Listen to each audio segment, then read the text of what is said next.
Comenzamos la semana en América Latina, en Colombia.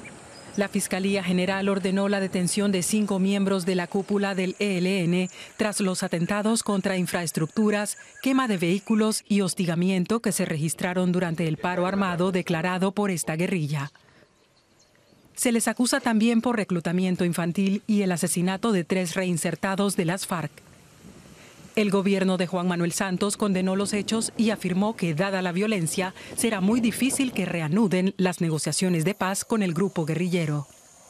Han sido unas acciones contra infraestructura crítica, un puente importante en la Vía del Sol, la destrucción de 2 peajes en el sur del Cesar y el ataque con daños parciales a 2 torres de energía que no fueron derribadas, pero sufrieron daños parciales.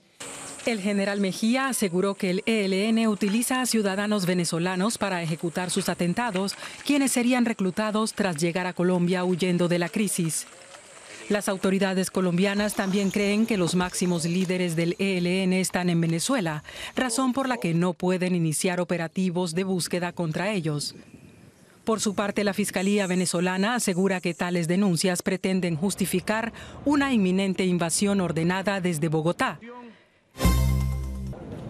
La Comisión Interamericana de Derechos Humanos publicó un informe en el que denunció el alarmante debilitamiento de los derechos humanos y de la democracia en Venezuela. También hizo un llamado a que el gobierno restablezca el orden constitucional. La noticia coincidió con una caminata realizada en Caracas por el movimiento estudiantil venezolano, en homenaje a los jóvenes fallecidos durante las múltiples protestas que ha vivido el país desde el 2014 y que han cobrado la vida de unas 100 personas.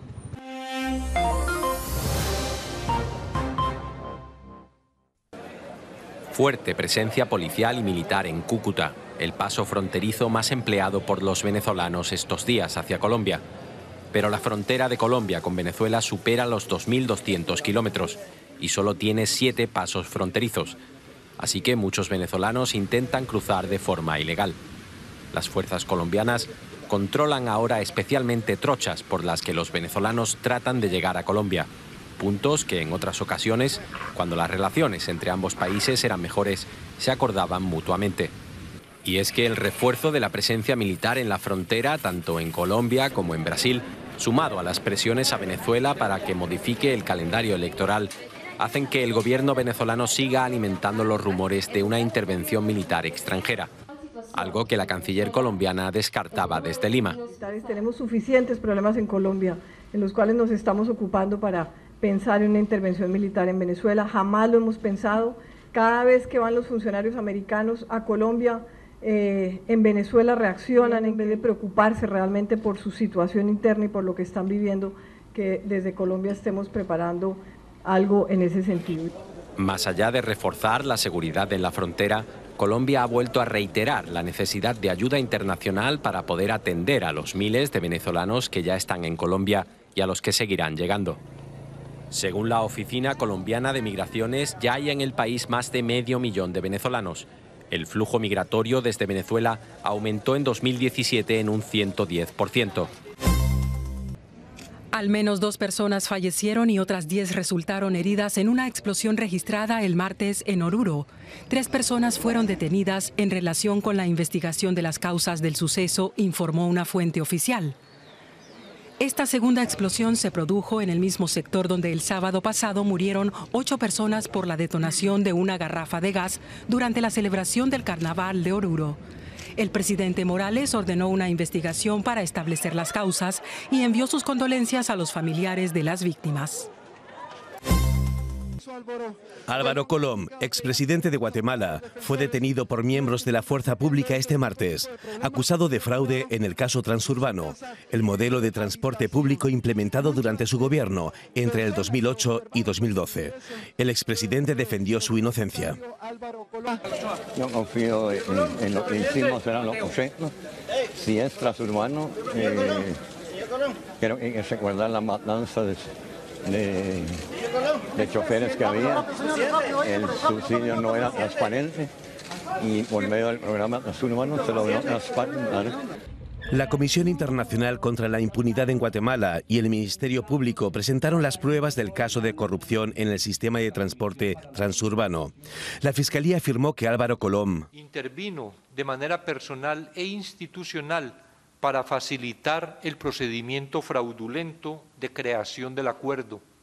Por eso afirmamos que la firma del acuerdo 103 fue la consagración de todo el mecanismo de engaño que configura el delito de fraude por el que se hará una de las imputaciones. Al gobierno de Colom se le acusa de haber entregado las concesiones para las rutas de autobuses de la ciudad de Guatemala a compañías privadas que quedaron posteriormente exentas de impuestos. Se calcula que este fraude le costó al erario público del país cerca de 35 millones de dólares. Junto a Colom fueron detenidos Juan Alberto Fuentes, actual presidente de la organización humanitaria Oxfam, entonces ministro de Finanzas de Colom, y los exministros de Defensa, Economía, Educación, Trabajo, Ambiente, Salud, Deportes y Cultura.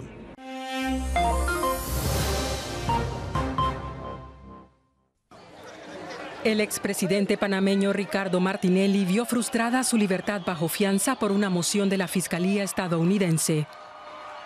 Mientras se esperaba una inminente liberación de Martinelli el martes, que finalmente no se dio. Sus abogados notificaron a la Corte que apelarán el último fallo favorable a la extradición dictado por la jueza María G. Cook, quien había aprobado este martes la libertad del exgobernante bajo una fianza de $1 millón.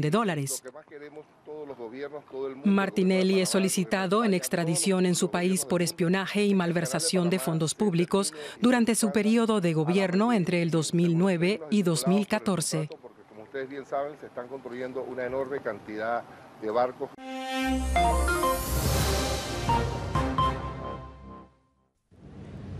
Activistas de derechos humanos y la prensa se congregaron ante las puertas de la cárcel en San Salvador, acompañando a los padres de Teodora Vázquez. Tras la conmutación de la sentencia de 30 años de prisión, finalmente fue puesta en libertad. Sé que mi esfuerzo ha valido la pena y ahora yo estoy muy contenta de regresar nuevamente con mi familia, que durante 10 años, 7 meses estuve separada de ellas, pero ya ahora estoy con ellas nuevamente. Gracias por todo. Vázquez fue sentenciada por homicidio agravado en 2008, acusada de haber abortado supuestamente de forma intencionada a su hija. Pero ella alegó desde un principio que sufrió un parto intempestivo en el lugar donde trabajaba. Organizaciones a favor de la despenalización del aborto aseveran que no existen pruebas científicas que comprueben que fue una acción voluntaria. Activistas apelan a una revisión de la legislación sobre el aborto en El Salvador. Estamos muy alegres que salió. Estamos pensando en las otras mujeres que todavía están allá por complicaciones obstétricas.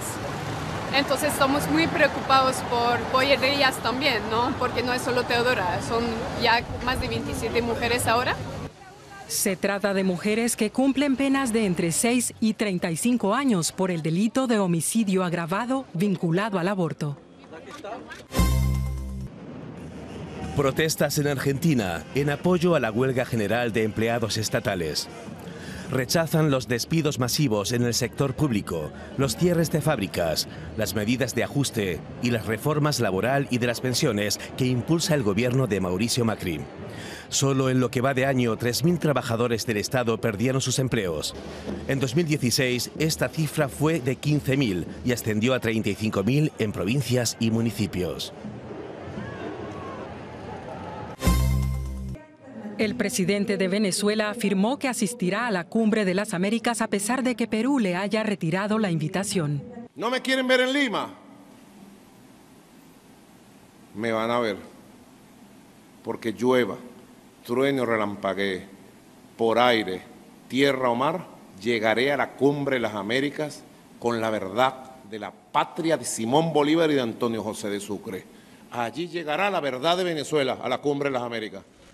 La ministra de Exteriores de Perú hizo el anuncio el pasado martes tras una reunión del Grupo de Lima, 14 países americanos críticos con la situación política e institucional de Venezuela.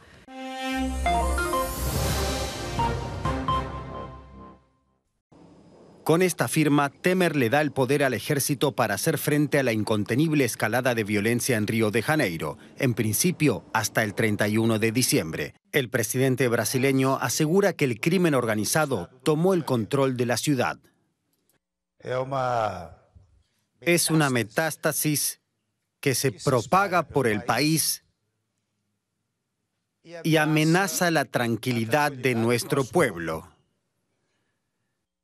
Por eso, hemos decidido decretar la intervención federal.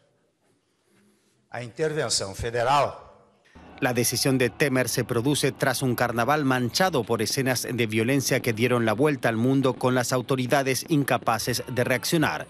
La seguridad de la ciudad estaba hasta ahora en manos de las desbordadas fuerzas estatales, que tuvieron que hacer frente a los casi 6.000 tiroteos que hubo en 2017, que dejaron unos 700 muertos, un 28% más que el año anterior.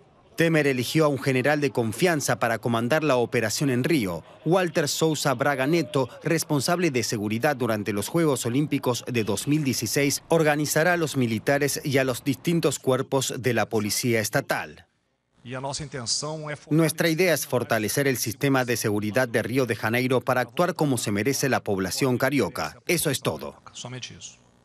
A 8 meses de las elecciones presidenciales, Michel Temer, que roza el 5% de popularidad, ha dado un golpe de efecto y por primera vez en la historia de Brasil ha dejado en manos del ejército la seguridad pública del estado de Río. En México, al menos 2 personas murieron y varias resultaron heridas después de que un helicóptero militar se estrellara cuando se dirigía al estado de Oaxaca a evaluar los daños del terremoto que sacudió la zona. Con estas imágenes cerramos la retrospectiva de la semana en América Latina.